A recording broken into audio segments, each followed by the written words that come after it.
করে না এবং আমি মনে করি ভবিষ্যতেও করবে। এটা একটা আস্থার জায়গা।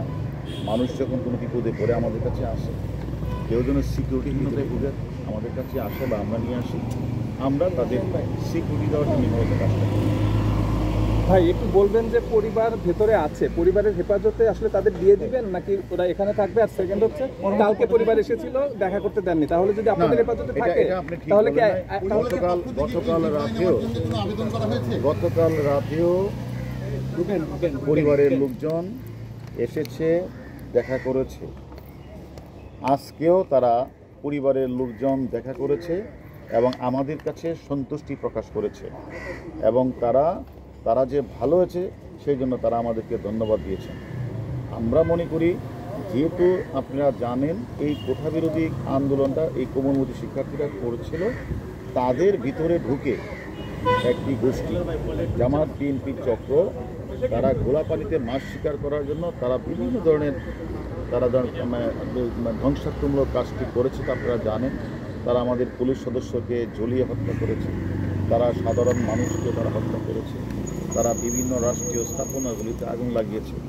আমরা মনে করি এই সকল সমন্বয়কদেরকেও এই সকল চক্ররা, এই চক্রান্তকারীরা, তারা আবার যদি গোলাপানিতে মাছ শিকার করে তাদের নিরাপত্তা বিষয়টা আমাদের একটু দেখা দরকার। কারণ ভাই যে পক্ষটি বলছে যে জোর করে বিভিন্ন স্থানে মানে তারা সমবেত হওয়ার চেষ্টা করছে এবং এই পক্ষটি বলছে যে জোর করে তাদেরকে দিয়ে বিবৃতি দেওয়া হয়েছে, তাহলে তাদের উদ্দেশ্যে কি বলবেন যারা এটি বলছে? এটা আসলে এই যে যারা গুজবটি ছড়িয়েছেন তাদের উদ্দেশ্যে আমি বিনীত অনুরোধ করব যে গুজব ছড়াবেন না।